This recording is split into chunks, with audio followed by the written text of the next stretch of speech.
इससे विकृति प्रेरित होती है और धरातल के पदार्थों के सहारे सक्रिय बल अपरूपण प्रतिबल अर्थात विलगकारी बल होते हैं। यही प्रतिबल जो है शैलों और धरातल के पदार्थों को तोड़ता है। ठीक है। अपरूपण प्रतिबल का परिणाम कोणीय विस्थापन या विसर्पण या फिसलन होता है। धरातल के पदार्थ गुरुत्वाकर्षण प्रतिबल के अतिरिक्त आणविक प्रतिबलों से भी प्रभावित होते हैं, जो कई कारकों जैसे तापमान में परिवर्तन, क्रिस्टलन एवं पिघलन द्वारा उत्पन्न होते हैं। रासायनिक प्रक्रियाएं सामान्यतः कणों के बीच के बंधन को ढीला करते हैं तथा विलेय पदार्थों को घुला देते हैं। इस प्रकार धरातल के पदार्थों के पिंड में प्रतिबल का विकास अपक्षय, बृहस्करण, संचलन, अपरदन और निक्षेपण का मूल कारण है। चूंकि धरातल पर विभिन्न प्रकार के जलवायु प्रदेश मिलते हैं, इसीलिए बहिर्जनित भू आकृतिक प्रक्रियाएं भी एक प्रदेश से दूसरे प्रदेश में भिन्न हो जाती हैं। तापक्रम तथा वर्षण दो महत्वपूर्ण जलवायुवीय तत्व हैं। ठीक है। एक तापक्रम है, एक वर्षण है, जो विभिन्न प्रक्रियाओं को नियंत्रित करते हैं।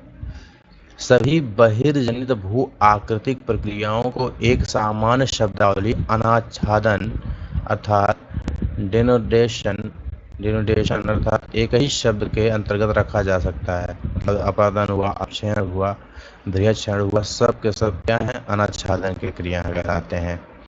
अनाच्छादन शब्द का अर्थ है निरावृत अर्थात स्ट्रिप ऑफ करना है, अर्थात आवरण का हटाना है इसका मतलब। अपक्षय, बृहस्करण, संचलन, अपरदन, परिवहन आदि सभी इसमें सम्मिलित किए जाते हैं। प्रवाह चित्र 6.1 में देखेंगे। अनाच्छादन प्रक्रियाओं और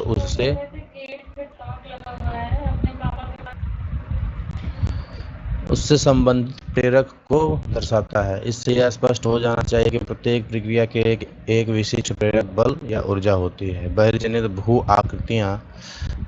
आकृतिक प्रक्रिया एक क्षेत्र से दूसरे क्षेत्र में भिन्न भिन्न होती है। जैसा कि स्पष्ट है कि पृथ्वी के धरातल पर तापीय प्रवणता के कारण भिन्न भिन्न जलवायु प्रदेश स्थित हैं, जो कि अक्षांशीय, मौसमी तथा जल थल विस्तार में भिन्नता के द्वारा उत्पन्न होते हैं। तापमान एवं वर्षण जलवायु के दो महत्वपूर्ण घटक हैं, जो कि विभिन्न भू आकृतिक प्रक्रियाओं को नियंत्रित करते हैं। वनस्पति का घनत्व, प्रकार एवं वितरण, जो मुख्यतः वर्षा एवं तापक्रम पर निर्भर करते हैं, बहिर्जनित भू आकृतिक प्रक्रियाओं पर प्रत्यक्ष प्रभाव डालते हैं। विभिन्न जलवायु प्रदेशों के विभिन्न जलवायु तत्व जैसे ऊंचाई में अंतर, दक्षिण मुखी ढालों पर पूर्व एवं पश्चिम मुखी ढालों की अपेक्षा अधिक सूर्य तप प्राप्ति आदि के कारण स्थानीय विभिन्नता पाई जाती है।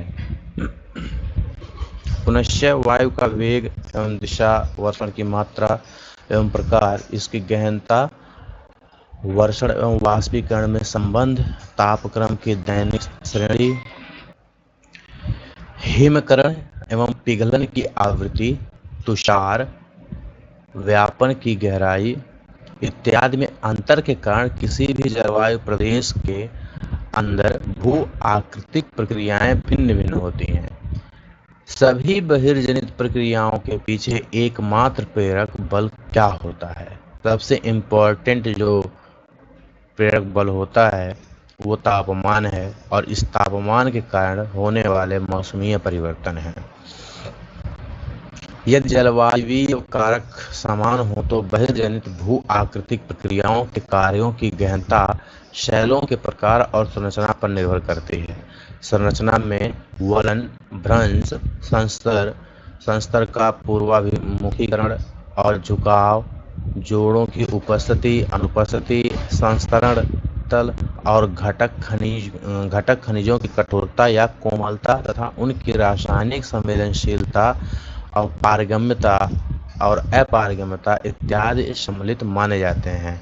मतलब ये कहीं न कहीं अगर जलवायुवीय कंडीशंस एक समान है कहीं का, तो कोई भी शैल आसानी से अपक्षय हो जाएगा, आसानी से अपरदित होगा या फिर मुश्किल से होगा। ये डिपेंड करता है कि उस शैल का, उस चट्टान का रासायनिक गठन कैसा है, वो भ्रंश है, संस्तर है, ठीक है, झुका हुआ है, जोड़ उसमें है कि नहीं है, संस्तर तल है कि नहीं है, घटक खनिजों की कठोरता कैसी है, कोमलता है कि मतलब कठोर है। तो इसमें ये चीज़ें प्रभावित करती हैं। जलवायु एवं अक्षय मेंटल की गहराई स्ट्रेको 1967 के रूपांतरित एवं संशोधित। विभिन्न प्रकार की शैलें अपनी संरचना में विभिन्नता के कारण भू आकृतिक प्रक्रियाओं के प्रति विभिन्न प्रतिरोध क्षमता प्रस्तुत करती हैं। एक विशेष शैल एक प्रक्रिया के प्रतिरोध पूर्ण व वही दूसरी प्रक्रिया प्रतिरोध रहित हो सकती है। विभिन्न जलवायुवीय दशाओं में एक विशेष प्रकार की शैलें भू आकृतिक प्रक्रियाओं के प्रति भिन्न भिन्न अंशों का प्रतिरोध प्रस्तुत कर सकती हैं। अतएव वे भिन्न दरारों पर कार्यरत रहते हैं तथा स्थलाकृति में भिन्नता के कारण बन जाते हैं। अधिकांश बहिर्जनित भू आकृतिक प्रक्रियाओं का प्रभाव थोड़ा मंद होता है तथा अल्प अवधि में अनवगम्य हो सकता है, ठीक है। दीर्घ काल में यह सतत श्रांति के कारण शैलों को तीव्र रूप से प्रभावित करता है। अंततः यह तथ्य स्पष्ट हो जाता है कि धरातल पर भिन्नता यद्यपि मूल रूप से भूप्रकृति के उद्भव से संबंधित है, तथापि धरातल के पदार्थों के प्रकार एवं संरचना में अंतर, भू आकृतिक प्रक्रियाओं और उनके सक्रियता दर में अंतर आदि के कारण एक न एक रूप में विद्यमान रहती है। कुछ बहिर्जनित भू आकृतिक प्रक्रियाओं का यहाँ विस्तृत विवरण प्रस्तुत किया गया है। तो सबसे पहले है अपक्षय, जिसको वेदरिंग बोलते हैं। अपक्षय के अंतर्गत वायुमंडलीय तत्वों के धरातल के पदार्थ पर की गई क्रिया सम्मिलित होती है। वायुमंडलीय तत्वों की धरातल पर पदार्थों पर की गई क्रिया है ये। अपक्षय के अंतर्गत ही अनेक प्रक्रियाएं हैं जो पृथक या सामूहिक रूप से धरातल के पदार्थों को प्रभावित करती हैं। अपक्षय को मौसम एवं जलवायु के कार्यों के माध्यम से शैलों के यांत्रिक विखंडन अर्थात भौतिक विखंडन, ठीक है, मैकेनिकल विखंडन या और रासायनिक संयोजन या अपघटन डिकम्पोजिशन के रूप में परिभाषित किया जाता है। सहज भाषा में हम कहें तो अपक्षय का कार्य है कि किसी भी चट्टान को, किसी भी शैल को सिर्फ तोड़ना, उसको कमजोर बनाना। और इसके कारकों में सबसे इम्पोर्टेंट है वायुमंडलीय तत्व। वायुमंडलीय तत्व ही इसको करते हैं, ठीक है। अपक्षय के पदार्थों का बहुत थोड़ा अथवा नगण्य संचरण होता है। संचरण नहीं होता है, बस वो जहाँ है वहीं तोड़ता है, ठीक है, या फिर होता भी तो नाम मात्र का होता है, बहुत नगण्य होता है। यह एक स्वस्थानीय अर्थात इन सीटू या तटस्थन ऑन साइट प्रक्रिया है। इन सीटू प्रक्रिया का मतलब क्या हुआ, या फिर ऑन साइट प्रक्रिया का क्या मतलब ये जहाँ तोड़ेगा चट्टान को, ये चट्टान है, ठीक है, इसको ही वायुमंडलीय प्रक्रियाओं से वो तोड़ रहा है, रासायनिक इसके गठन, भौतिक संरचना में परिवर्तन कर रहा है, लेकिन इसको यहाँ से कहीं ले नहीं जा रहा है, ये जहाँ है वहीं है। इसीलिए इसको इन सिटू या फिर स्वस्थानीय या फिर तटस्थान अर्थात ऑन साइट प्रक्रिया कहा जाता है। क्या अपक्षय के कारण कभी कभी होने वाली यह धीमी गति परिवहन का पर्याय है? यदि नहीं तो क्यों? इसका काम सिर्फ और सिर्फ तोड़ना है, ये ढोने का काम नहीं करता है। ढोने का काम अपर्दन का है। अपक्षय प्रक्रियाएं जटिल भौमिकी, जलवायवीय, स्थलाकृति और वनस्पति कारकों द्वारा प्रतिकूलित होती है, ठीक है। इन सब में जलवायु का विशेष महत्व है। न केवल अपक्षय प्रक्रियाएं अपितु अपक्षय मेंटल की गहराई भी एक जलवायु से दूसरे जलवायु में भिन्न होती है। विभिन्न देखिए 6.2 में विभिन्न जलवायु प्रदेशों के अक्षांश को अंकित कीजिए और उससे प्राप्त विवरण की तुलना कीजिए। अपक्षय प्रक्रियाओं के 3 प्रमुख प्रकार हैं। पहला है रासायनिक अपक्षय, भौतिक या यांत्रिक तथा जैविक।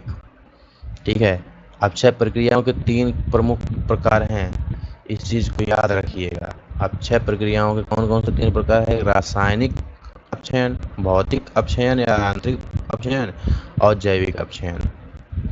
इनमें से कोई एक प्रक्रिया कतिपय ही अकेले काम करती है, परंतु प्रायः किसी एक प्रक्रिया का अधिक महत्वपूर्ण योगदान देखा जा सकता है।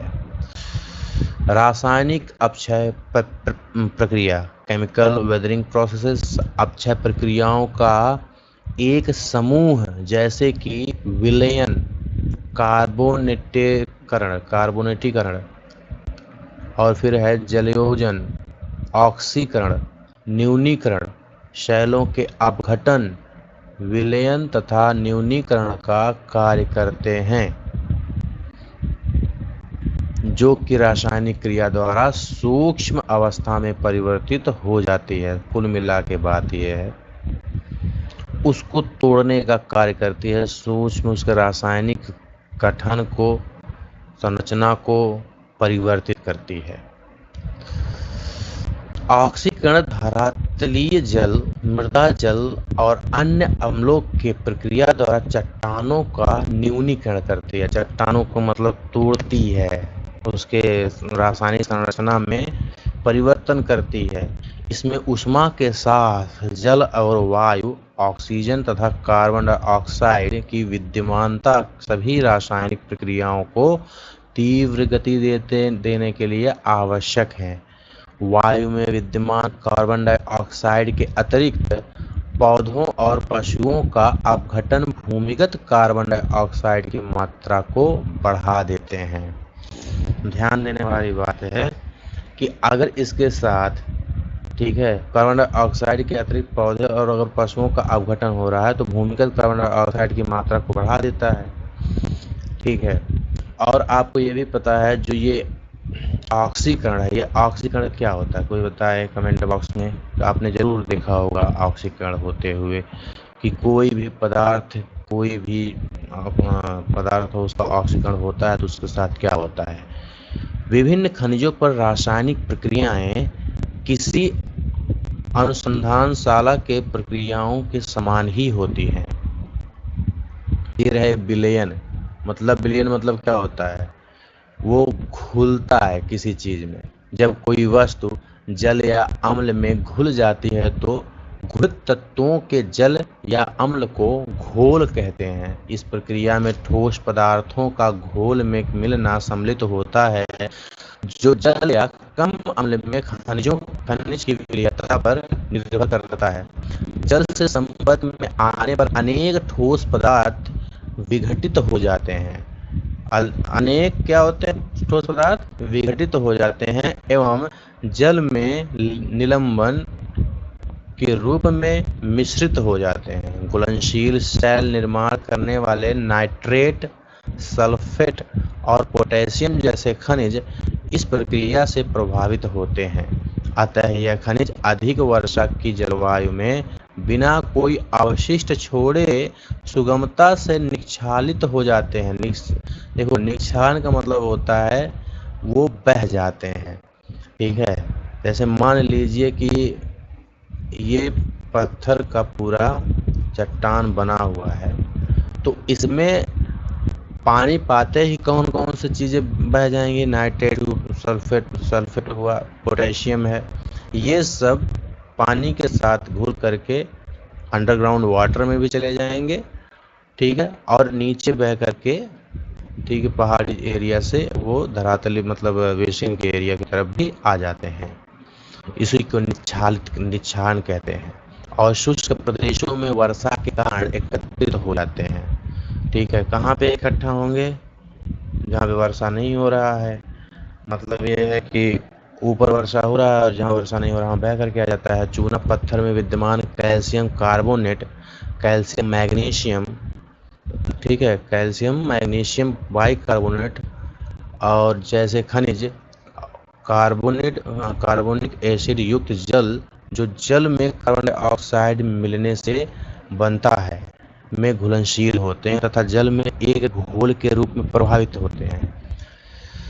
क्षयोन्मुख जैव पदार्थों द्वारा जनित कार्बन डाइऑक्साइड मृदा जल के साथ मिल करके इस प्रक्रिया में बहुत सहायक होता है। साधारण अर्थात कॉमन लवण सोडियम क्लोराइड भी एक शैल निर्माण करने वाला खनिज है। ठीक है, साधारण लवण जो है वो सोडियम क्लोराइड भी एक क्या है, शैल निर्माण करने वाला खनिज है जो कि घुलनशील है। अब आगे पढ़ते हैं कार्बोनेशन। कार्बोनेशन क्या होता है भाई?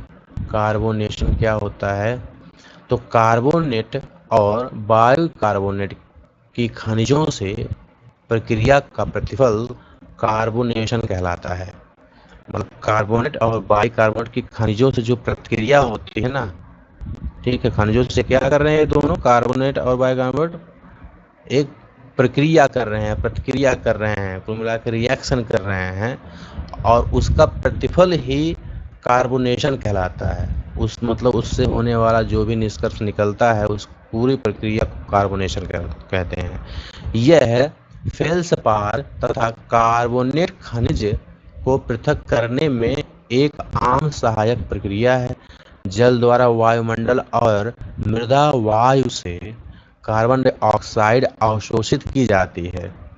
ठीक है, जल क्या कर रहा है, वायुमंडल एवं मृदा वायु से, मतलब मृदा के अंदर से कार्बन डाइऑक्साइड को अवशोषित कर ले रहा है और इससे कार्बोनिक अम्ल का निर्माण हो रहा है, जो कि एक कम सक्रिय अम्ल के रूप में कार्य करता है। कैल्शियम कार्बोनेट एवं मैग्नीशियम कार्बोनेट और कार्बनिक एसिड में घुल जाते हैं, ये दोनों कैल्शियम कार्बोनेट और मैग्नीशियम कार्बोनेट, तथा कोई अवशेष नहीं छोड़ते। इसके परिणाम स्वरूप भूमिगत गुफाओं का निर्माण होता है। ठीक है, क्या होता है, भूमिगत गुफाओं का निर्माण होता है। अब क्या हो रहा है कि अंदरूनी जो भी कैल्शियम कार्बोनेट है, मैग्नीशियम कार्बोनेट है, वो कार्बनिक एसिड को, जो कि इससे बना हुआ था, ठीक है, वो उसको क्या कर लेते हैं, घुल जाते हैं, घुल करके बह जाते हैं, हट जाते हैं। तो उसके बाद क्या होगा, उसके बाद फिर भूमिगत गुफाओं का निर्माण हो जाएगा। अब आगे पढ़ते हैं जल योजन अर्थात हाइड्रेशन। जल योजन, जल योजन जो है जल का रासायनिक योग है। खनिज स्वयं जल धारण करके विस्तारित अर्थात एक्सपेंडेड होता है एवं विस्तार पदार्थ के आयतन एवं शैल में वृद्धि का कारण बनते हैं। जब वो जल को ऑब्जर्व करता है, ठीक है, तो उससे क्या होता है, जल धारण करने की वजह से उसका एक्सपेंशन होता है, उसका विस्तार होता है, बढ़ता है वो, ठीक है, पदार्थ का आयतन बढ़ता है, उसकी वृद्धि हो जाती है। कैल्शियम सल्फेट जल मिलने के बाद जिप्सम में परिवर्तित हो जाता है, जो कैल्शियम सल्फेट की अपेक्षा अधिक अस्थायी होता है। अब सोचने वाली बात है, कैल्शियम सल्फेट है, ज़्यादा मान लीजिए कठोर है, ठीक है, और उसमें जब जल मिल जा रहा है तो वो जिप्सम में परिवर्तन हो जा रहा है जो कि कम कठोर है, वो अपेक्षाकृत उसको अपक्षय करना आसान है। ठीक है, आंध्र प्रदेश में भंगीर अर्थात भूनागिरी के समीप नाइट्रेट जल शैल में बृहद अपशल्कन गुंबद, देखो ये इस पे क्रैक हो गया है, ये क्रैक क्यों हुआ है, ये सोचने वाली बात है। ये क्रैक किसी ने किया थोड़ी है, ये अपने आप से धीरे धीरे अनाच्छादन प्रक्रिया द्वारा हुआ है। अब आगे पता है, यह प्रक्रिया उत्क्रमणीय और लंबी होती है तथा इसके सतत पुनरावृत्ति से शैल में श्रांति हो जाती है। इसके फलस्वरूप इसमें विघटन हो सकता है और अनेक क्ले खनिज शुष्क और आर्द्र होने की प्रक्रिया में फूलते एवं संकुचित होते हैं बार बार। किसकी वजह से? जल की वजह से। तथा इस प्रक्रिया की पुनरावृत्ति उपरिशायी अर्थात ओवरलाइंग पदार्थों में दरार का कारण बनती हैं। रंध्र क्षेत्र में समाहित लवण तीव्र एवं बार बार जलयोजन से प्रभावित होकर शैल विभंग अर्थात उसको फ्रैक्चर हो जाता है भाई। ठीक है, शैल जो है वो क्या हो रहा है, उसमें दरार पड़ती है।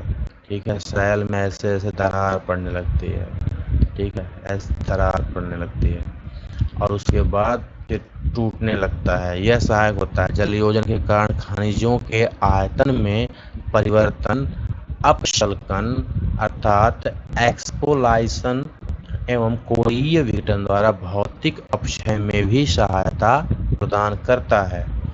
ऑक्सीकरण एवं न्यूनीकरण। ऑक्सीकरण एवं न्यूनीकरण देखो, अपक्षय में ऑक्सीकरण का तात्पर्य होता है ऑक्साइड या हाइड्रो ऑक्साइड के निर्माण हेतु खनिज एवं ऑक्सीजन का संयोग। ऑक्सीकरण वही होता है जहां वायुमंडल एवं ऑक्सीजन युक्त जल मिलते हैं। ध्यान दीजिएगा, ऑक्सीकरण की क्रिया तो लगभग मुझे लगता है हर कोई देखा होगा। जहां वायुमंडल एवं ऑक्सीजन युक्त जल मिलते हैं, इस प्रक्रिया में लौह, मैग्नीज, गंधक इत्यादि सर्वाधिक शामिल होते हैं। ऑक्सीकरण की प्रक्रिया में ऑक्सीजन के योग के कारण पैदा हुए व्यवधान से शैलों का टूटना जारी रहता है। ऑक्सीकरण का एक महत्वपूर्ण प्रक्रिया है जो लौह धारक बायोटाइट, ओलिवाइन और पायरोक्सिन जैसे खनिजों को प्रभावित करती है। ऑक्सीकरण होने पर लोहे का लाल रंग भूरे रंग या पीले रंग में परिवर्तित हो जाता है। जब ऑक्सीकृत खनिज ऐसे वातावरण में रखे जाते हैं जहां ऑक्सीजन का अभाव है, तो एक दूसरी रासायनिक अपक्षय प्रक्रिया प्रारंभ हो जाती है जिसे न्यूनीकरण प्रक्रिया कहते हैं। ऐसी दशाएं प्रायः भौम जलस्तर के नीचे रुद्र जल क्षेत्र या जल प्लावित क्षेत्र में पाई जाती है। न्यूनीकृत होने पर लोहे का रंग लाल, हरे और आसमानी धूसर रंग में बदल जाता है। तो समझने वाली बात है। ऑक्सीकरण तो आप लोगों ने देखा, क्या एग्जाम्पल है भैया, जब आप लोहे के छड़ को खुले आसमान में छोड़ते हो तो उस पे जंग लग जाता है। वो जंग क्यों लगता है, इसको आप पता करिएगा। ठीक है, अपक्षय की ये प्रक्रियाएं अंतः संबंधित हैं।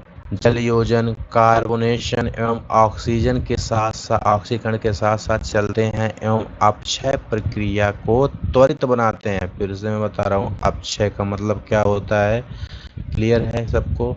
अपक्षय का मतलब कोई भी चट्टान, शैल और उस शैलों में उत्पन्न सभी खनिजों को तोड़ने का काम रासायनिक संगठन और भौतिक संरचना को कमजोर करने का कार्य करती है और उसके हम लोग विभिन्न कारकों को पढ़ रहे हैं। क्या हम लोहे में जंग लगने को ऑक्सीकरण का उदाहरण मान सकते हैं? रासायनिक अपक्षय प्रक्रियाओं में जल कितना आवश्यक है? क्या रासायनिक अपक्षय प्रक्रिया जल भाव वाटर स्कोर वाले उष्ण मरुस्थलों में प्रभावी हो सकती है? तो जहाँ जल द्वारा होता है वहाँ पे अगर पूर्ण रूप से मरुस्थलीय प्रभाव है, जहाँ पे बिल्कुल ह्यूमिडिटी नहीं है, वायु में नमी नहीं है, ऊपर से वर्षा नहीं हो रही है, तो ये बहुत ही स्लो प्रक्रिया हो जाएगी, क्योंकि वायु में नमी बिल्कुल तो जीरो होता नहीं है कभी। भौतिक अपक्षय प्रक्रियाएं, फिजिकल वेदरिंग प्रोसेसेस। भौतिक एवं यांत्रिक अपक्षय प्रक्रिया कुछ अनुपयुक्त बलों पर निर्भर करती है। ये अनुप्रयुक्त बल निम्नलिखित हो सकते हैं। पहला है गुरुत्वाकर्षण बल, जैसे अत्यधिक ऊपर भार दबाव एवं अपरूपण प्रतिबल, जिसको शियर स्ट्रेस कहते हैं, ठीक है, गुरुत्वाकर्षण बल, जब बहुत ऊंचाई पे कोई चीज़ होती है तो उस पर हमेशा नीचे की तरफ खिंचाव रहता है लगातार, ठीक है। और तापक्रम में परिवर्तन, क्रिस्टल रवों में वृद्धि एवं पशुओं के क्रियाकलापों के कारण उत्पन्न विस्तारण एक्सपेंशन बल है भौतिक अपक्षय। और उसके बाद शुष्कन एवं आर्द्रतन चक्रों से निर्मित जल का दबाव, ये भी पता है आपको, मतलब कभी शुष्क हुआ मौसम, कभी आर्द्र हुआ, जिसकी वजह से बार बार कहीं ना कहीं सैल फैल रहे हैं, सिकुड़ रहे हैं, ठीक है। तो इससे भी सैलों में दरार आते हैं और उसका भौतिक संरचना कमजोर होती है, बदलती है। इसमें से कई बल धरातल एवं विभिन्न धरातल पदार्थों के अंतर अनुपयुक्त होती हैं, जिनका परिणाम शैलों का विभंग अर्थात फ्रैक्चर होता है। भौतिक अपक्षय प्रक्रियाओं में अधिकांश तापीय विस्तारण एवं दबाव से निर्मुक्त होने के कारण होते हैं। ये प्रक्रियाएं लघु एवं मंद होती हैं, परंतु कई बार संकुचन एवं विस्तारण के कारण शैलों के सतत श्रांति के फलस्वरूप ये शैल को बड़ी हानि पहुंचा सकती है। अब आगे आते हैं भार विहीनीकरण और विस्तारण। भार विहीनीकरण और विस्तारण अर्थात अनलोडिंग एंड एक्सपेंशन अनवरत अपर्दन के कारण उपरिशायी शैलों के भार का अपनयन ऊर्ध्वाधर दबाव के निर्मुक्ति के कारण होता है, जिससे शैलों के ऊपरी संस्तर विस्तारित हो जाते हैं। इसके परिणाम स्वरूप शैलों के का पातन एवं तत्व स्वरूप विघटन हो जाता है। विभंग मोटे तौर पर भूतल की सतह के समानांतर विकसित होता है। भूमि के वक्र सतह वाले क्षेत्र में चाप विभंग द्वारा शैलों की भारी चादरें एवं अपशल्कन पट्टी का निर्माण करने की प्रवृत्ति पाई जाती है। भार विहीनीकरण एवं दबाव मुक्त होने के कारण विस्तारण से उत्पन्न अपशल्कन चादरों का क्षैतिज विस्तार सैकड़ों या यहाँ तक कि हजारों मीटर तक हो सकता है। बड़े चिकने गोलदार गुंबद को अपशल्कन गुंबद कहते हैं, ठीक है, जो इस प्रक्रिया द्वारा बनता है। आगे है तापक्रम में परिवर्तन एवं विस्तारण, टेम्परेचर चेंजेज एंड एक्सपेंशन। शैलों में विद्यमान विभिन्न प्रकार के खनिजों में स्वयं के विस्तारण एवं संकुचन की अपनी सीमाएं होती हैं, जिसको प्रत्यास्थ सीमा कहते हैं।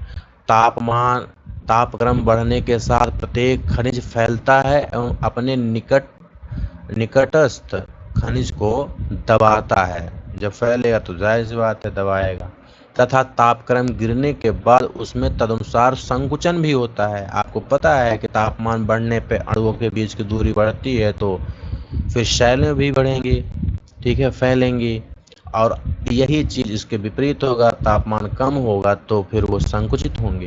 तापक्रम में दैनिक परिवर्तन के कारण शैलों के छिछले संस्तरों के खनिज कणों में आंतरिक संचरण नियमित रूप से होता रहता है, बार बार फैलना सिकुड़ना, ठीक है। यह प्रक्रिया शुष्क जलवायु और अधिक ऊंचे क्षेत्र में, जहां दैनिक तापांतर बहुत अधिक होता है, सर्वाधिक प्रभावी होता है। जहां पे दैनिक तापांतर का मतलब क्या है?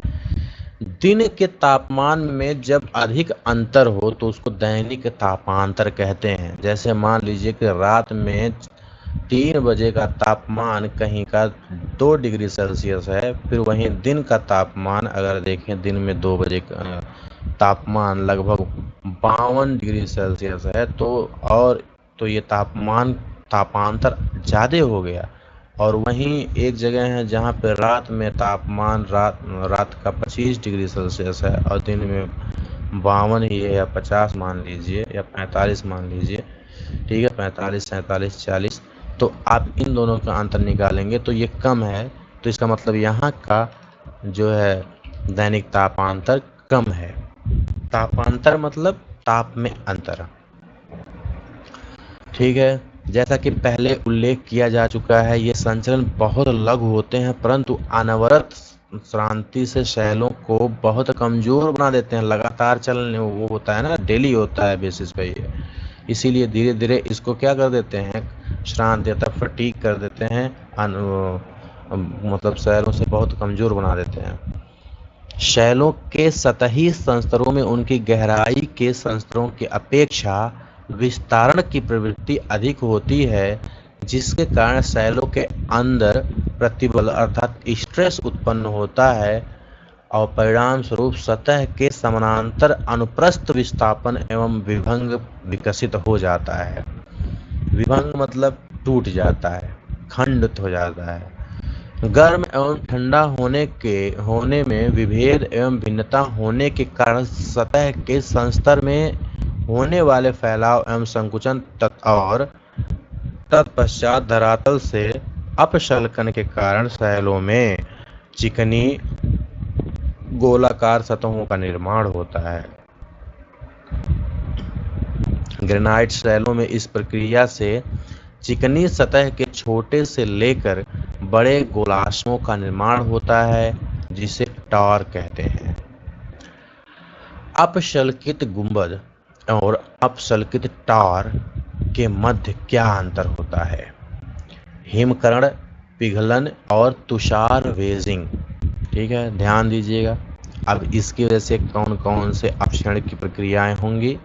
हिमगलन, पिघलन और तुषार wedging. Freezing, thawing and frost waging.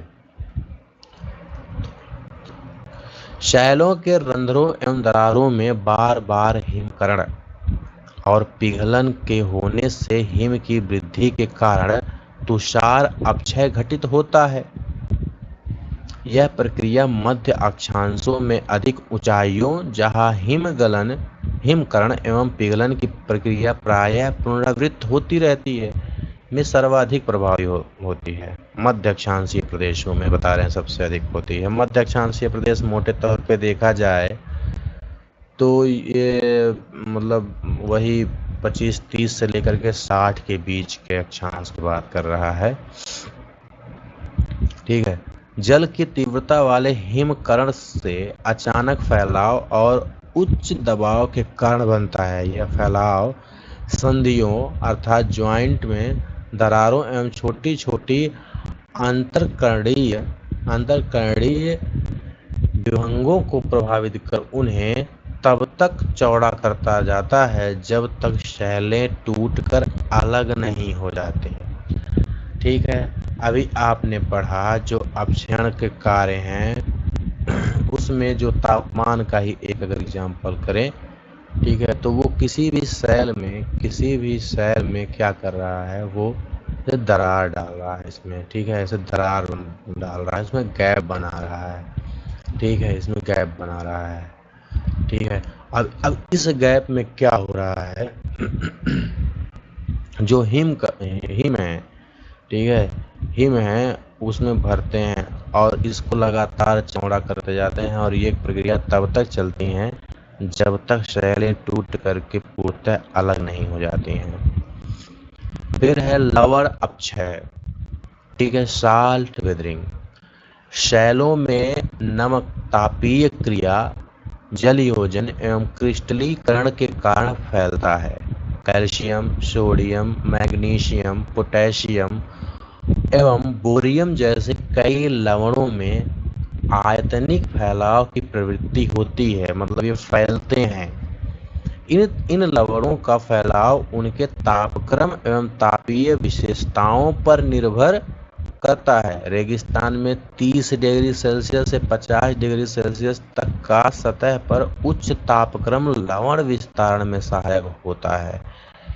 सतह के निकटस्थ रंध्रों में लवण के क्रिस्टल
बृहद संचलन की सक्रियता के कई कारण होते हैं।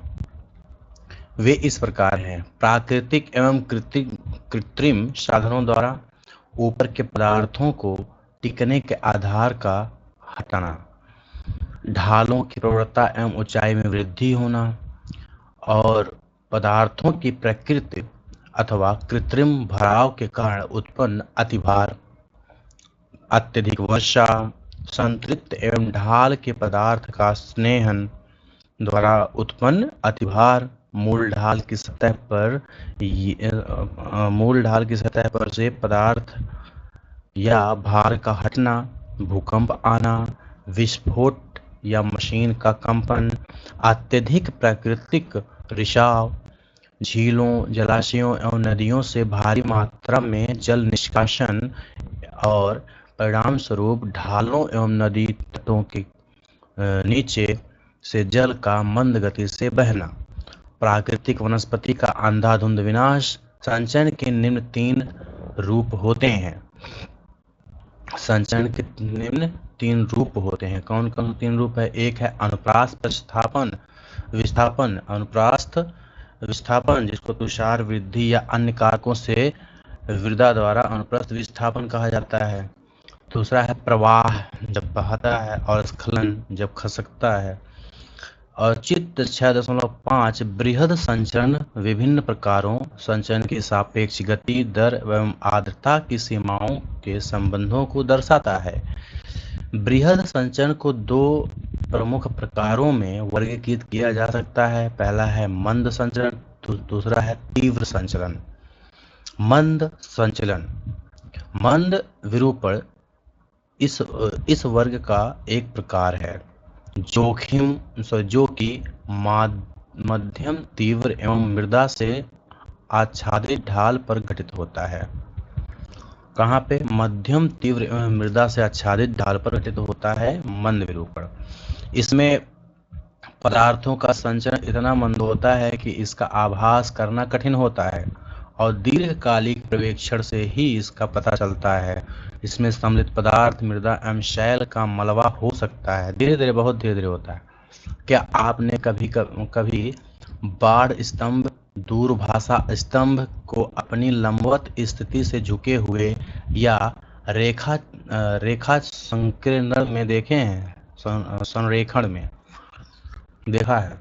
यदि देखा है तो वह मंद विरूपण का प्रभाव है। इसमें सम्मिलित पदार्थों के आधार पर अनेक प्रकार के मंद विरूपण, जैसे मिट्टी मंद विरूपण और टैलस मंद विरूपण, शैल हिमानी मंद विरूपण आदि की पहचान की जा सकती है। इस वर्ग में मृदा विरूपण भी सम्मिलित होता है, जिसका संबंध ढाल के सहारे मंद गति से प्रवाहित मिट्टी के अम्वार अथवा पानी से स्नेहित व संतृप्त सूक्ष्म कण वाले शैल मलबा से होता है। यह प्रक्रिया उन क्षेत्रों में आम होती है जहां पर हिमानीय एवं आर्द्र शीतोष्ण क्षेत्र होते हैं, जहां पर गहराई तक हिमकृत मैदान का सतही पिघलाव होता है तथा वहां लंबी लगातार वर्षा होती है। जब ऊपरी भाग संतृप्त हो जाता है एवं जब निम्न भाग जल के लिए अप्रवेश्य हो जाए, ऊपरी भागों में प्रवाह होता है। तीव्र संचरण, रैपिड मूवमेंट। यह संचरण आर्द्र जलवायु प्रदेशों में निम्न से लेकर के तीव्र ढालों पर घटित होती है। तेजी से संचरण जो होता है। और संतृप्त चिकनी मिट्टी या गादी धरातल पदार्थों का निम्न अंशों वाली वेदिकाओं या पहाड़ी ढालों के सहारे निम्नान्मुख संचरण मृदा प्रवाह कहलाता है। मतलब नीचे की तरह संचरण ही मृदा का प्रवाह कहलाता है। प्रायः पदार्थ सीढ़ी के समान वेदिकाएं बनाते हुए अवसर्प कर जाते हैं तथा अपने शीर्ष के पास चापाकार कगार और परांगुल के पास एकत्रित उभार छोड़ जाते हैं। जब ढाल तीव्रतर होते हैं तो आधार शैल, विशेषकर कोमल परत शैल जैसे शैल या गहराई से अपक्षयित आग्नेय शैल भी ढाल के नीचे स्खलित हो जाता है।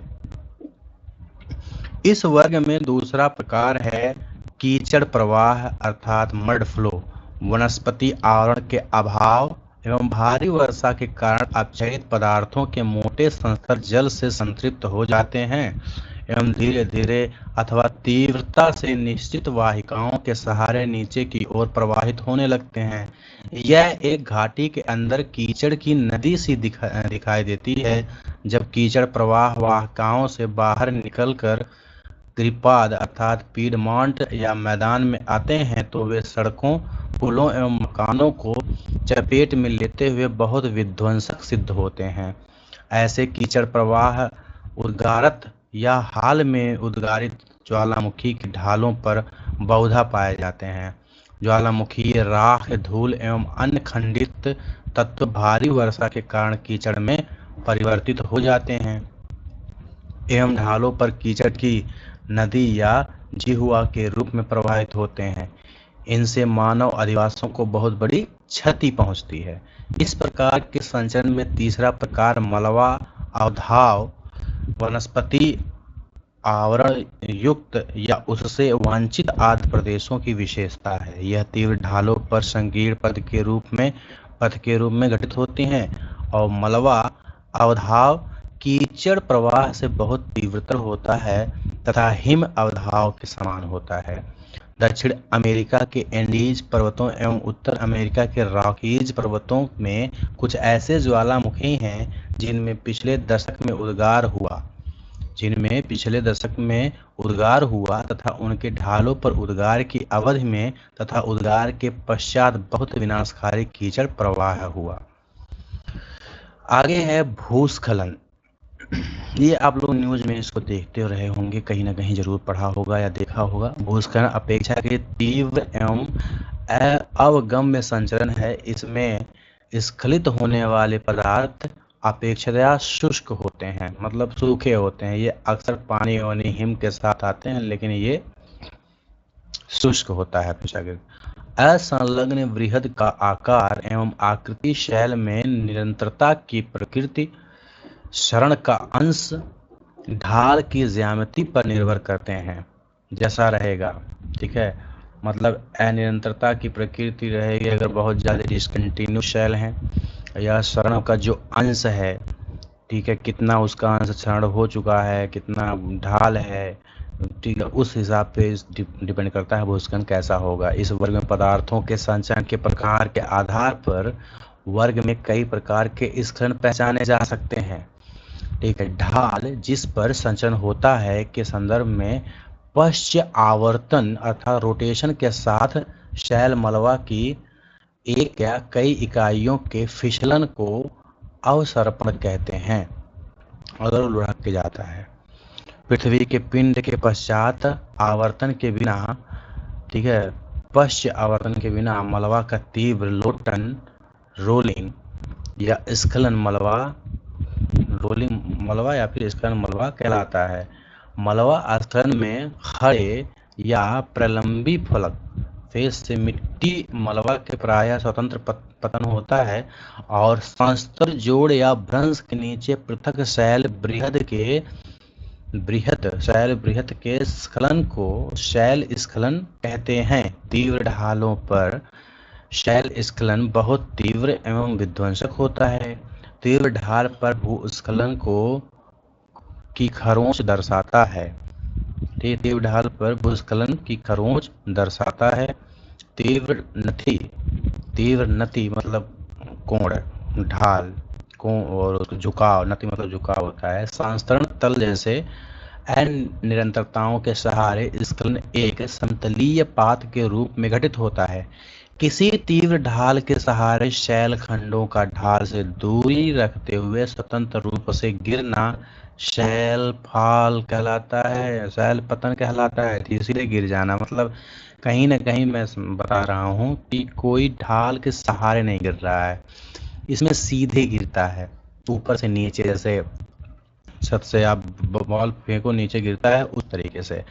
शैल पतन शैल के फलक के उथले संस्तर से होता है, जो शैल स्खलन जिसमें पदार्थ पर्याप्त गहराई तक प्रभावित होते हैं से अलग करता है।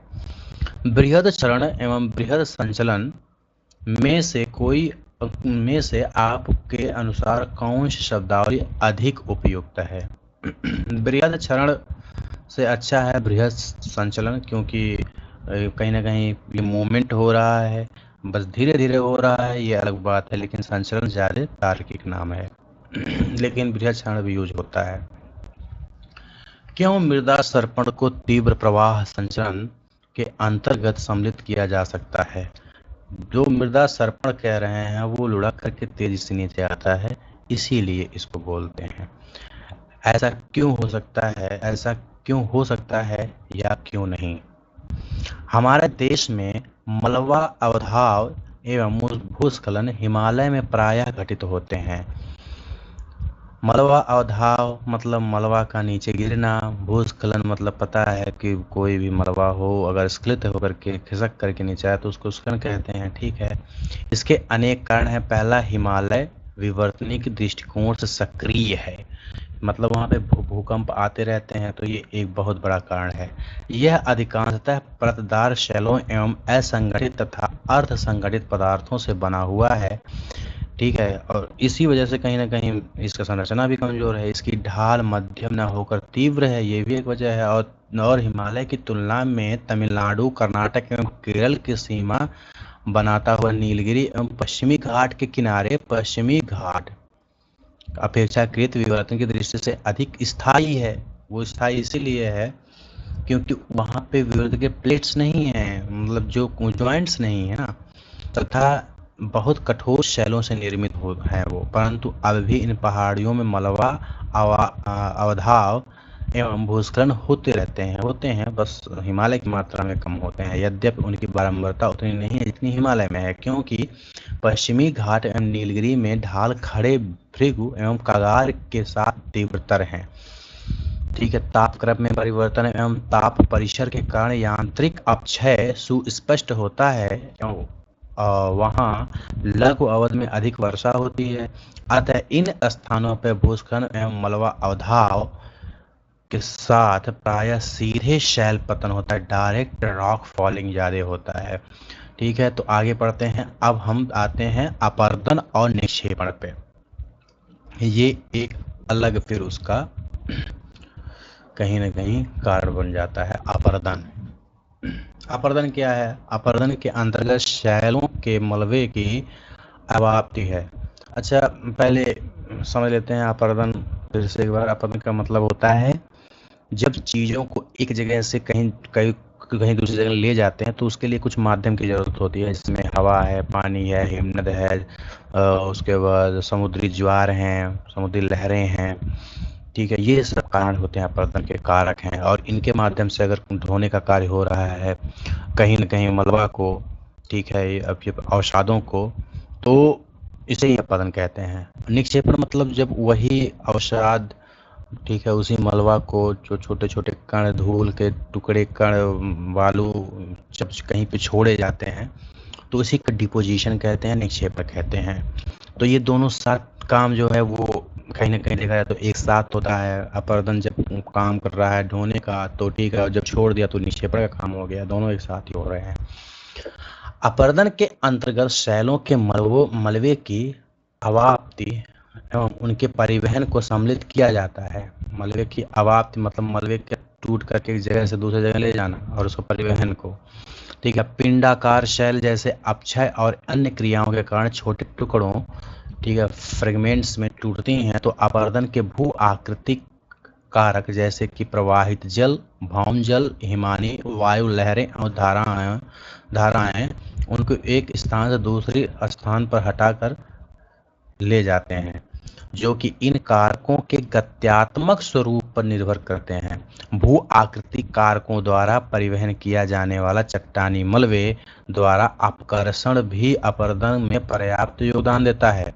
मतलब ये जो कारक है ना, भू आकृति जो कारक है ना, द्वारा परिवहन की जाते हैं चट्टानी मलबे द्वारा जब ले जाते हैं तो उसके साथ साथ भी अपकर्षण भी चट्टानों को या फिर भू आकृतियों को रगड़ करके, घिस करके, घर्षण करके काटती हैं, तो भी अपरदन में पर्याप्त योगदान करती हैं। अपरदन द्वारा उच्चावचन का निम्नीकरण होता है मतलब जाहिर सी बात है, जो उच्चावच है, उच्चावच का मतलब होता है कि ऊंचाई और निचाई में जो अंतर है उसको उच्चावच कहते हैं। जैसे ये हुआ, ये तो उसका निम्नीकरण करता है। इसका मतलब ये हुआ कि इसको कुछ काट करके कम करेगा और इसको भरेगा, तो दोनों के बीच में उच्चावच की उच्चावच क्या हुआ, कम हो गया।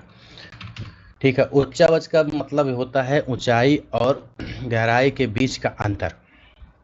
तो अपर्दन द्वारा क्या उच्चावच का निम्नीकरण होता है, अर्थात भूदृश्य घर्षित होते हैं। इसका तात्पर्य है कि अपक्षय अपर्दन में सहायक होता है, लेकिन अपक्षय अपर्दन के लिए अनिवार्य दशा नहीं है।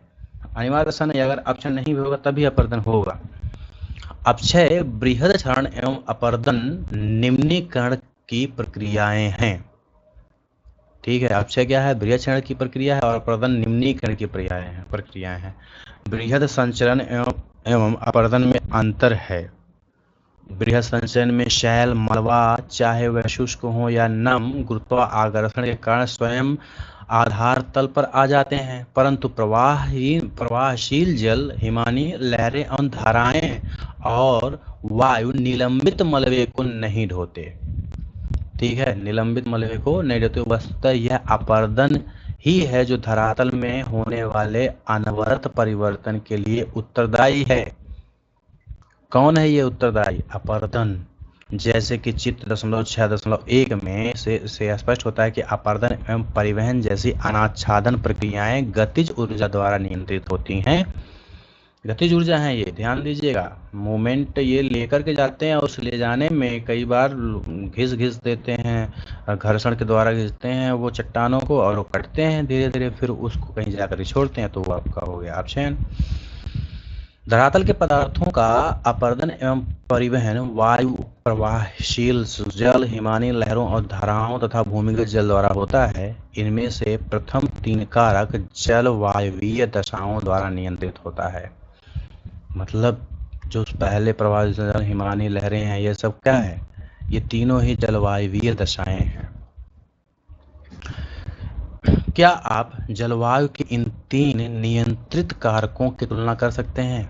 अच्छा, ये जलवायुवीय दशाओं द्वारा क्यों प्रभाव नियंत्रित होते हैं? क्योंकि जैसा जहाँ का जलवायु होगा वैसा ही भैया वहाँ वर्षा होगी, उस हिसाब से मौसम होगा। हिमानी रहेंगे कि नहीं रहेंगे, जरूरी थोड़ी है कि अब उस वह ऊंचाई ही नहीं है उसको मिल रहा है तो हिमानी कहाँ बनेंगे। ठीक है, लहरें धाराओं कहाँ बनेंगे। भूमिगत जल जो है वो देखा जाए तो लगभग हर जगह देखने को मिलता है।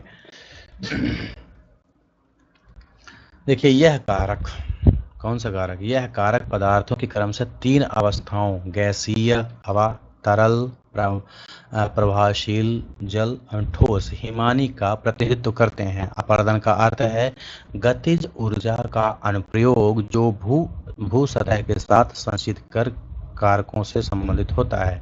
गतिज ऊर्जा निम्न प्रकार से ज्ञात की जा सकती है।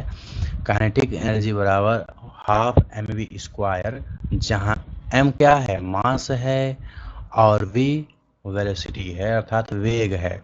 ठीक है, तो आप इसको गतिज ऊर्जा को निकाल सकते हैं, कितनी एनर्जी है इसका। पहले मास पता होना चाहिए आपको और गति पाना पता होना चाहिए। इस प्रकार के कार्य करने हेतु प्राप्त ऊर्जा पदार्थ के बृहद एवं उसकी संचरण वेग पर निर्भर करेगी। जैसे कि विशालकाय हिमानी बृहद बहुत मंद गति से संचित होते हैं, परंतु अपर्दन की दृष्टि से ये बहुत प्रभावकारी होते हैं। दूसरी ओर हवा जो गैसीय रूप में होता है कम प्रभावी होता है। अपर्दन के अन्य दो अन्य कारकों लहरों एवं धाराओं तथा भूमिगत जल का कार्य जलवायु द्वारा नियंत्रित नहीं होता है। फिर से देख लीजिए, अपर्दन के 2 अन्य कारक जो हैं वो लहरों और धाराओं तथा भूमिगत जल का कार्य जो है जलवायु द्वारा नियंत्रित नहीं होता है। लहरें थल तथा जलमंडल के अंतरापृष्ठ तटीय प्रदेश में कार्य करते हैं, जबकि भूमिगत जल का कार्य प्रमुखतः किसी क्षेत्र की आकस्मिक विशेषताओं द्वारा निर्धारित होता है। यदि शैलें पारगम्य, घुलनशील एवं जल प्राप्य हैं तो केवल क्रास्ट अर्थात चूनाकृत आकृतियों का निर्माण होता है। अगले अध्याय में हम अपरदन के कारकों द्वारा निर्मित भू आकृतियों का विवरण प्रस्तुत करेंगे। निक्षेपण अपरदन का परिणाम होता है। हमने कहा ना, जब अपरदन कंप्लीट होता है, ठीक है, जैसे सपोज करिए कि किसी मलबा को, किसी भी अवसाद को अपरदन के कारकों में से एक नदी को मान लीजिए कि वो ढो करके हिमालय की कहीं से लेकर के आ रहा है। अब जब तक वो ढो रहा है, जब तक वो कहीं ले जा रहा है, तब तक वो अपरदन का हिस्सा है, जब तक वो एक जगह से दूसरी जगह जा रहा है। और जैसे उसको छोड़ेंगे उसको फिर निक्षेपण कहेंगे, डीकम्पोजिशन कहेंगे। ढाल में कमी के कारण जब अपरदन के कारकों के वेग में कमी आती है तो परिणामतः अवसादों का निक्षेपण प्रारंभ हो जाता है। दूसरे शब्दों में निक्षेपण वस्तुतः किसी कारक का कार्य नहीं होता, पहले स्थूल या बाद में सूक्ष्म पदार्थ निक्षेपित होते हैं। ठीक है, पहले बड़े बड़े होते हैं, फिर बाद में छोटे छोटे होते हैं। निक्षेपण से निम्न भूभाग डिप्रेशंस भर जाते हैं, मतलब कहीं कहीं गहराइयाँ भरती हैं। वहीं अपरदन के कारक जैसे प्रवाह युक्त जल, हिमानी वायु, लहरें, धाराएं एवं भूमिगत जल इत्यादि तल्लोचन अथवा निक्षेपण के कारक के रूप में भी कार्य करने लग जाते हैं। मतलब निक्षेपण करने वाले कारक भी यही होते हैं, लेकिन ये गत्यात्मक कार्य नहीं है। अपरदन और निक्षेपण के कारण धरातल पर क्या होता है? तो धरातल का स्वरूप परिवर्तित होता है, उच्चावच में कमी आती है और नए स्थल स्वरूपों का संरचना विकास होता है। इसका विवेचन अगले अध्याय भू आकृतियां एवं उनका उद्भव में विस्तृत रूप से किया गया है। पढ़ेंगे हम लोग, उसको भी पढ़ेंगे। बृहद संचरण एवं अपरदन दोनों में पदार्थों का एक स्थान से दूसरे स्थान पर स्थानांतरण होता है, अतः दोनों एक ही माने जा सकते हैं या नहीं? नहीं माने जा सकते हैं, क्योंकि अपरदन के लिए कारकों का होना बहुत जरूरी है, जबकि बृहद संचरण के लिए कारकों का होना जरूरी नहीं होता है। उसमें सबसे बड़ा रोल होता है गुरुत्वाकर्षण का। किसका? गुरुत्वाकर्षण का, गुरुत्वाकर्षण का, गुरुत्वाकर्षण का। ठीक है, गुरुत्वाकर्षण की वजह से ढाल पे किन्हीं भी वजह से या फिर रासायनिक परिवर्तन की वजह से, संगठन की कमजोरी की वजह से, इन सब वजहों से, या फिर बारिश की वजह से, भूकंप की वजह से, ठीक है, गुरुत्वाकर्षण के प्रभाव में ये जब नीचे आ जाता है, धरातल पे आ जाता है खसक करके ऊपर से, तो फिर इसको बृहद संचरण कहते हैं। अपरदन के कारकों का होना कंपल्सरी है और ये गत्यात्मक ऊर्जा है। ठीक है, यदि नहीं तो क्यों? क्या शैलों के अपक्षय के बिना पर्याप्त अपरदन संभव हो सकता है? देखिए, पर्याप्त नहीं, स्लो हो जाएगा, लेकिन ये कहना कि अगर नहीं होगा तो ये भी गलत है। अपक्षय हो ना हो, अपरदन तो होगा। सपोज करिए कि एक पर्वत है और यहाँ पे इसकी ऊंचाई पे यहाँ पे बर्फ पूरा जमे हुए हैं यहाँ पे। ठीक है, अब ये बर्फ जो है वो मौसमी परिवर्तन की वजह से पिघलेंगे। ठीक है, मौसमी परिवर्तन की वजह से क्या हो रहे हैं? पिघल रहे हैं। तो यहाँ से नदियाँ निकलेंगी, तमाम नदियाँ निकलेंगी, हिमानी प्रवाह भी होगा। लेकिन मैं नदियों का एग्जाम्पल अभी दे रहा हूँ। ये नदी जो है जिन जिन रास्तों से गुजरेगी ना, उन रास्ते के चट्टानों के शैलों को काटेगी। ठीक है, ये जल्दी नहीं काट पाएगी, लेकिन अपरदन का कार्य निरंतर चलता है और चलता ही रहेगा। तो यहाँ बहुत बड़े खाई बनाएंगे, यहाँ से काट करके फिर वही काम ले जाएगी नीचे, उसको निक्षेपित करेगी। तो यहाँ का ऊंचाई कहीं ना कहीं कम होगा और इसका बढ़ेगा तो उच्चावच भी कम होगा। तो अपरदन के लिए कहीं ना कहीं अपक्षय का कंपल्सरी नहीं है, लेकिन अपक्षय होने से अपरदन का कार्य थोड़ा तेजी से होता है। मृदा निर्माण, मृदा निर्माण, सॉइल फॉर्मेशन, मृदा एवं मृदा के तत्व। आप पौधों को मृदा में बढ़ते हुए देखते हैं, आप मैदान में खेलते हैं और मृदा के संपर्क में आते हैं, आप मृदा को छूते हैं, उसका अनुभव करते हैं और आपके कपड़ों पर भी मिट्टी लग जाती है। आपको कैसा अनुभव होता है, क्या आप बता सकते हैं? मृदा वैज्ञानिकों के अनुसार मृदा धरातल पर प्राकृतिक तत्वों का समुच्चय है जिसमें जीवित पदार्थ एवं पौधों को पोषण करने की क्षमता होती है। मृदा एक गत्यात्मक माध्यम है जिसमें बहुत सी रासायनिक, भौतिक और जैविक क्रियाएं अनवरत चलती रहती हैं। मृदा अपक्षय अपकर्ष का परिणाम है। यह वृद्धि के माध्यम भी है। यह एक परिवर्तनशील विकासोन्मुख तत्व है। इसकी बहुत सी विशेषताएं मौसम के साथ बदलती रहती हैं। यह वैकल्पिक रूप से ठंडी एवं गर्म या शुष्क या आर्द्र हो सकती हैं। ठंडी मृदा भी होती है, गर्म भी होती है, शुष्क भी होती है या आर्द्र भी होती है। यदि मृदा बहुत अधिक ठंडी या बहुत अधिक शुष्क होती है तो जैविक क्रियाएं मंद या बंद हो जाती हैं। यदि इसमें पत्तियां गिरती हैं या घासें सूख जाती हैं तो जैव पदार्थ बढ़ जाते हैं और मृदा का रसायन उसमें जैव पदार्थ की मात्रा पेड़ पौधों और प्राणीजात तापक्रम और नमी तथा सभी मौसम के साथ और विस्तारित तथा निर्माण की कालावधि के साथ परिवर्तित हो जाते हैं। इसका तात्पर्य है कि मृदा जलवायु की दशाओं, भू आकृतियों, वनस्पतियों के साथ अनुकूलित होती रहती हैं और यदि उक्त नियंत्रण दशाओं में परिवर्तन हो जाए, उस जो ऊपर लिखे हुए सभी नियंत्रक दशाएं उनमें अगर परिवर्तन हो जा रहा है तो आंतरिक रूप से भी परिवर्तित हो सकती हैं मृदाएं। मृदा निर्माण की प्रक्रिया क्या है? Process of soil formation. मृदा निर्माण या मृदा जनन सर्वप्रथम अपक्षय पर निर्भर करता है। अपक्षय, फिर वही चीज, शब्दों को याद रखिएगा। अपक्षय मतलब टूटना, किसका? चट्टानों का। यह अपक्षयी प्रवार अर्थात अपक्षयी पदार्थ की गहराई ही मृदा निर्माण की मूल विशेषता होता है। सर्वप्रथम अपक्षयित प्रवार या लाए गए पदार्थों के निक्षेप बैक्टीरिया या अन्य निकृष्ट पौधे जैसे काई और लाइकेन द्वारा उपनिवेशित किए जाते हैं। वहाँ पे ये लोग बस जाते हैं और प्रवार और निक्षेप के अंदर कई गौण जीव भी आश्रय प्राप्त कर लेते हैं। जीव एवं पौधों के मृत अवशेष ह्यूमस के एकत्रीकरण में सहायक होते हैं। ह्यूमस का होना जरूरी है और ये ह्यूमस की वजह से ही इसके फॉर्मेशन में ज़्यादा चेंज जाता है। प्रारंभ में गौड़ घास एवं फर्न की वृद्धि हो सकती है और बाद में पक्षियों और वायु द्वारा लाए गए बीजों से वृक्ष और झाड़ियों में वृद्धि होने लगती है। पौधों की जड़ें नीचे तक घुस जाती हैं। बिल बनाने वाले जानवर कणों को ऊपर लाते हैं और जिनसे बिल बनाने वाले जो जानवर है कणों को क्या करते हैं? ऊपर लाते हैं, जिससे पदार्थों का पुंज अर्थात आंबर छिद्रमय एवं स्पंज की तरह हो जाता है। इस प्रकार जल धारण करने की क्षमता, वायु के प्रवेश आदि के कारण अंततः परिपक्व खनिज एवं जीव उत्पाद युक्त मृदा का निर्माण होता है। ठीक है, शुरुआत होता है कहाँ से?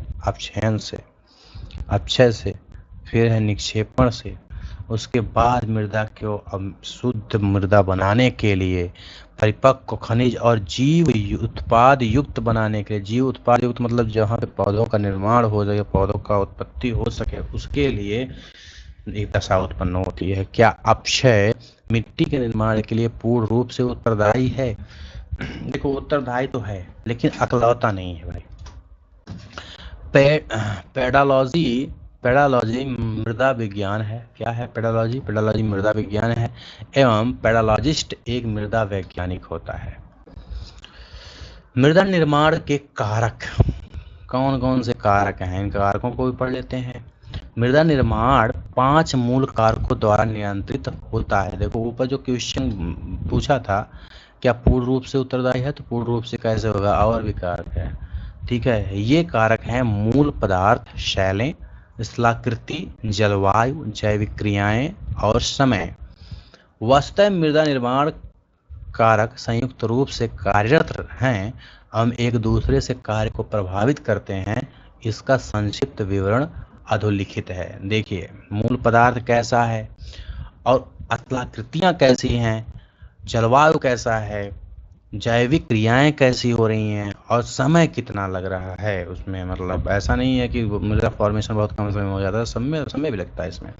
तो ये पांचों फैक्टर मृदा को मतलब एक परिपक्व मृदा बनाने के लिए उत्तरदायी होते हैं। फिर है सबसे पहला कारक जो है जलवायु। देखो इनमें से जलवायु लिखा है ना, जलवायु। देखो जलवायु मृदा निर्माण में एक महत्वपूर्ण सक्रिय कारक है। मृदा के विकास में संलग्न जलवायुवीय तत्वों में प्रमुख हैं प्रवणता। प्रवणता जहाँ भी आए, झुकाव समझिए, ढाल समझिए, उच्चावच के मतलब धरातल और पर्वत के बीच का ढाल, ये ठीक है, इसको समझिए, जिसको मिति भी बोलते हैं।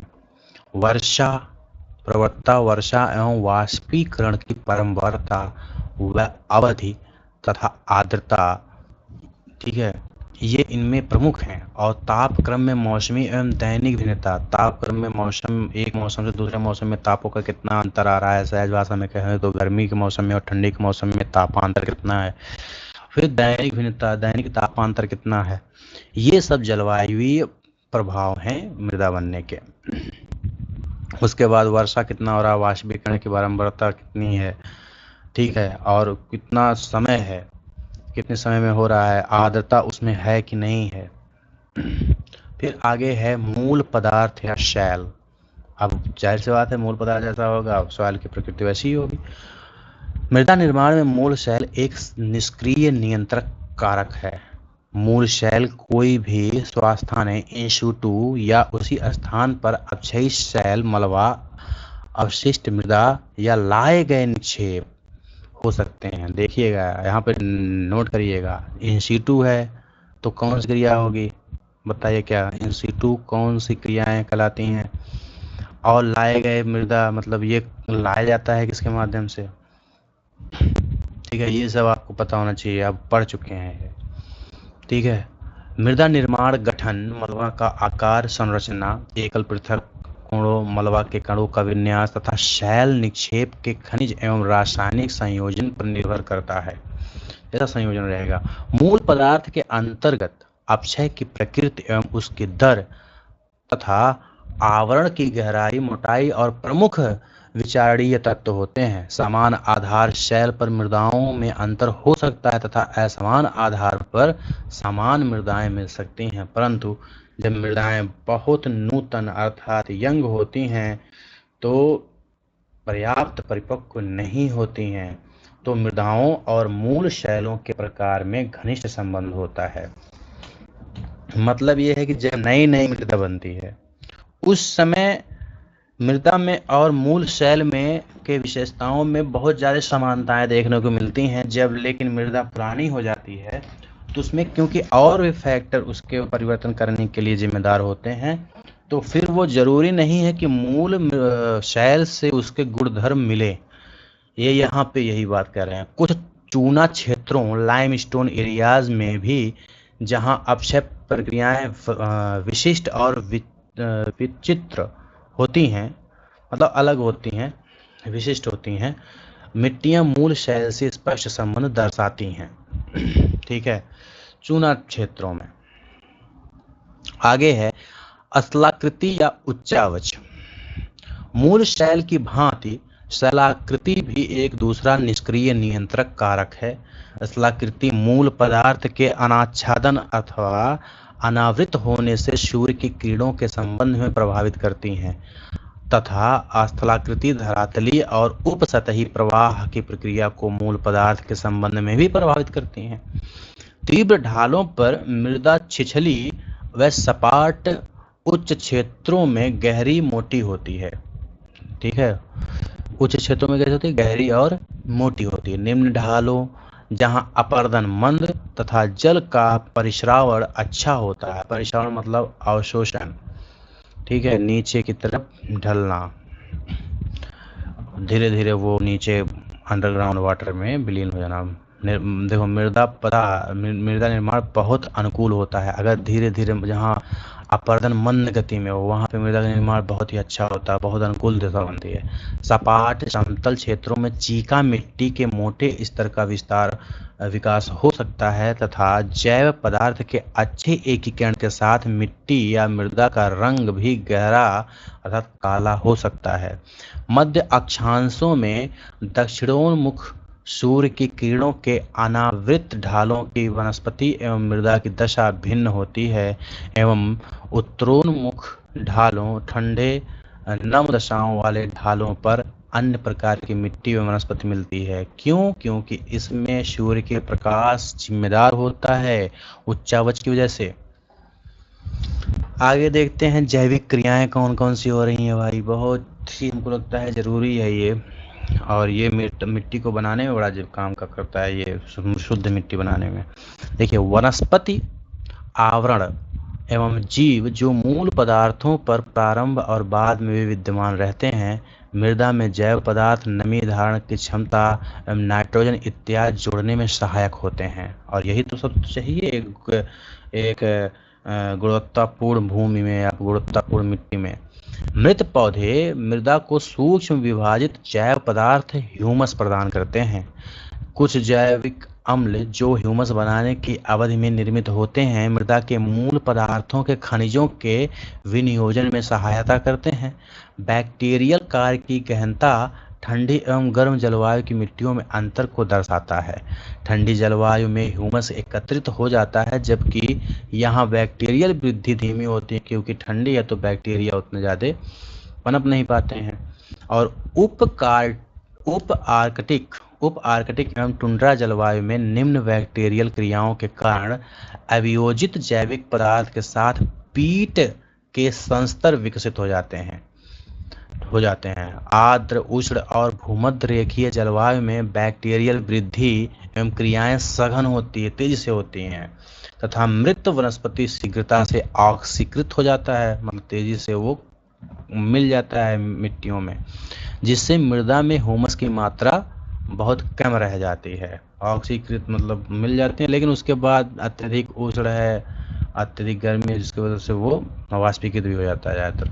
फिर बैक्टीरिया और मृदा के जीव हवा से गैसीय नाइट्रोजन प्राप्त करते हैं, ठीक है, रासायनिक रूप से परिवर्तित कर देते हैं, जिससे उसके पौधे द्वारा उपयोग किया जा सकता है। इस प्रकार को नाइट्रोजन निर्धारण अर्थात नाइट्रोजन फिक्सेशन बोलते हैं। जब पौधे वायु से नाइट्रोजन ले करके वो अपने योग्य बनाते हैं और मिट्टी में मिक्स करते हैं तो उसको नाइट्रोजन फिक्सेशन कहते हैं, ठीक है। और राइजोबियम एक प्रकार के बैक्टीरिया जंतु वाले पौधों के जड़ ग्रंथियों में रहता है तथा मेजबान पौधों के लिए लाभकारी नाइट्रोजन निर्धारित करता है। चींटी, दीमक, केचुए, कृंतक आदि कीटों का महत्व अभियांत्रिकी सा है, बहुत ही गजब के मैकेनिकल्स हैं ये, परंतु मृदा निर्माण में ये महत्वपूर्ण होते हैं क्योंकि वे मृदा को बार बार ऊपर नीचे करते रहते हैं। केचुए मिट्टी खाते हैं, अतः उन्हें शरीर से निकालने वाली मिट्टी का गठन और रसायन परिवर्तित हो जाता है। बताइए, काला अवधि मतलब काला अवधि में जब टाइम आता है। मृदा निर्माण में काला अवधि तीसरा महत्वपूर्ण कारक है। मृदा निर्माण प्रक्रियाओं के प्रचलन में लगने वाले काल अर्थात समय की अवधि मृदा की परिपक्वता और उसके पार्श्विका के विकास का निर्धारण करती है। एक मृदा तभी परिपक्व होती है जब मृदा निर्माण की सभी प्रक्रियाएं लंबे काल तक पार्श्विका विकसित करते हुए कार्यरत रहती है। थोड़े समय पहले निक्षेपी जलोढ़ मिट्टी या हिमानी तिल से विकसित मृदाएं तरुण या युवा यंग मानी जाती हैं तथा उनमें संस्तर का अभाव होता है, हॉरिजॉन का अभाव होता है अथवा कम विकसित संस्तर मिलते हैं। संपूर्ण परिप्रेक्ष्य में मिट्टी के विकास और उसकी परिपक्वता के लिए कोई विशिष्ट कालावधि नहीं होती, कोई मतलब फिक्स नहीं होता, लेकिन यह है कि लंबा वक्त चाहिए। क्या मिट्टी या मृदा निर्माण प्रक्रिया एवं मृदा निर्माण नियंत्रक कारकों को अलग करना आवश्यक है? तो ये आप सोच के बताइएगा। जो मृदा निर्माण प्रक्रिया है और मृदा निर्माण नियंत्रक कारकों हैं उनको अलग करना आवश्यक है। मैं समझता हूँ नहीं है। ऐसा कि इसलिए नहीं है क्योंकि मृदा निर्माण प्रक्रिया जब तक होगा नहीं तब तक मृदा निर्माण नियंत्रक कारक क्या करेंगे। ठीक है, और अगर अलग करना है तो सिर्फ समझने के लिए, क्योंकि मृदा का जो सही रूप से परिभाषा है उसको सही रूप में बनाने के लिए मृदा निर्माण नियंत्रक कारक का होना बहुत ज़रूरी है। ठीक है, सिर्फ वहाँ पे मृदा निर्माण जो प्रक्रिया है बन गया, उसके बाद वो ऐसे पड़ा रहे तो उसमें कोई भी जीव पनप नहीं सकता है। मृदा निर्माण प्रक्रियाओं में कालावधि, स्थलाकृति एवं मूल पदार्थ निष्क्रिय नियंत्रक कार्य क्यों माने जाते हैं। चलिए, इसी के साथ ये चैप्टर ख़त्म होता है। अब हम आते हैं अगले चैप्टर पे, और जिसका नाम है भू आकृतियाँ तथा उनका विकास, अध्याय 7।